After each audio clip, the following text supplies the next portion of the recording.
Jason Morgan descended into Lake Superior's depths, where abandoned train cars had been intentionally sunk years ago to create artificial reefs. The marine biologist expected to document thriving underwater ecosystems, carefully photographing the algae-covered passenger car as fish darted between windows. When an unexpected flicker of light caught his eye from inside the supposedly empty structure, curiosity drew him toward the partially open door. The waters of Lake Superior had always been a second home to Jason Morgan. For nearly a decade, the dedicated marine biologist had been mapping how abandoned structures transformed into vibrant underwater ecosystems.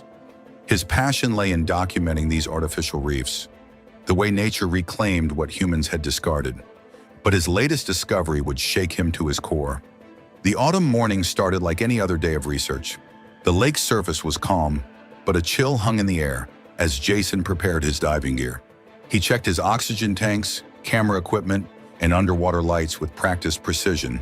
His research assistant monitored conditions from the boat as Jason slipped beneath the surface. The descent was peaceful. At 60 feet below, the ghostly silhouette of the train cars began to materialize. Jason had studied the maps carefully. There were 5 cars in total, deliberately arranged in a loose circle to maximize their effectiveness as artificial reefs. The centerpiece was a large passenger car, positioned about 90 feet down. As Jason approached the main structure, he couldn't help but marvel at nature's handiwork. Schools of smallmouth bass darted between the windows.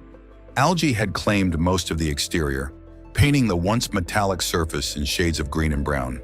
Jason moved methodically around the passenger car, documenting the transformation with his camera.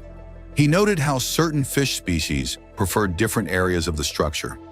This was precisely the kind of data his research required. But science is often driven by the unexpected, the observations that don't fit the established pattern.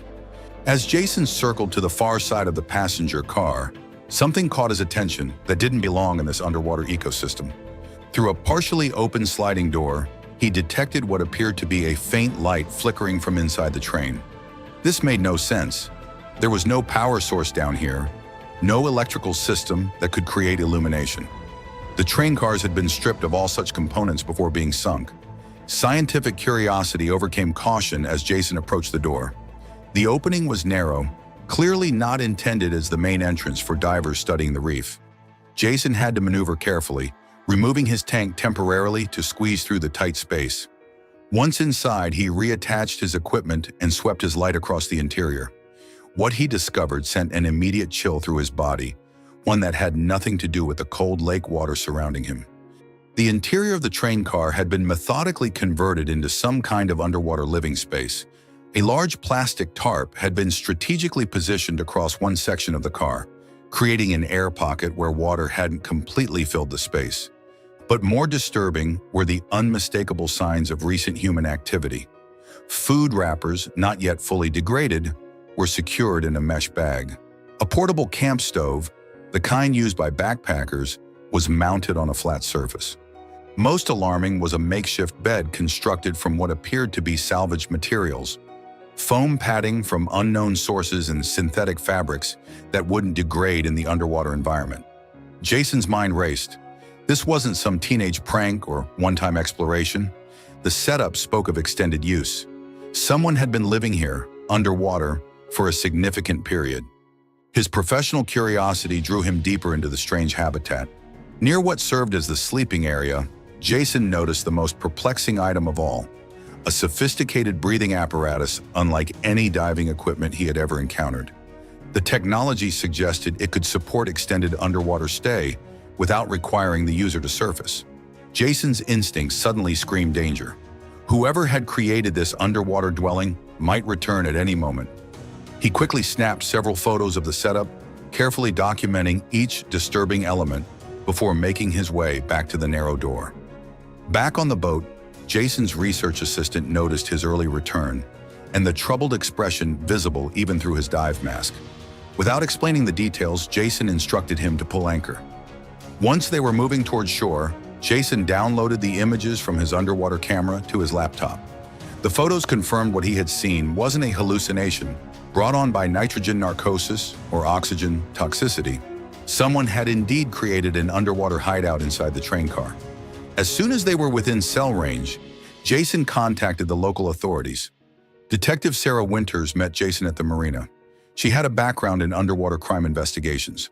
Her expression grew increasingly serious as she examined the photographs on Jason's laptop. She studied the images of the breathing apparatus with particular interest. After several minutes, she confirmed what Jason had suspected. Someone with specialized knowledge had modified military-grade technology to create a system that could sustain human life underwater for extended periods. Someone had been living beneath the surface of Lake Superior. The next morning, a police diving team investigated the site. Jason accompanied them as a guide, leading them directly to the passenger car. But when they entered through the narrow door, they found the underwater dwelling had been completely cleared out. Only mounting brackets and a few abandoned tools remained. Whoever had been living there had fled, possibly alerted by Jason's intrusion. The investigation might have ended there, an unsolved mystery of someone with unusual living preferences. But 3 days later, while reviewing his underwater footage for his research, Jason noticed something he had missed during his hurried documentation. Partially visible beneath the makeshift bed was what appeared to be a waterproof notebook. Jason organized another dive, this time with a police escort. They retrieved the notebook, sealed in a watertight case. Pages contained encrypted notes and newspaper clippings about an armored car robbery 6 months earlier, a crime that had resulted in the death of a security guard. The notebook included detailed observations about police patrol boats and harbor security schedules. Most unsettling were entries tracking Jason's own research dives in the weeks before their encounter. The underwater dwelling wasn't an experiment or strange hobby, it was a hideout.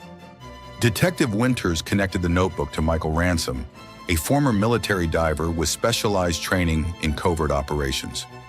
Ransom was wanted for questioning in connection with the robbery, but until now there had been no concrete evidence placing him at the scene. The pieces suddenly fit together in a chilling picture.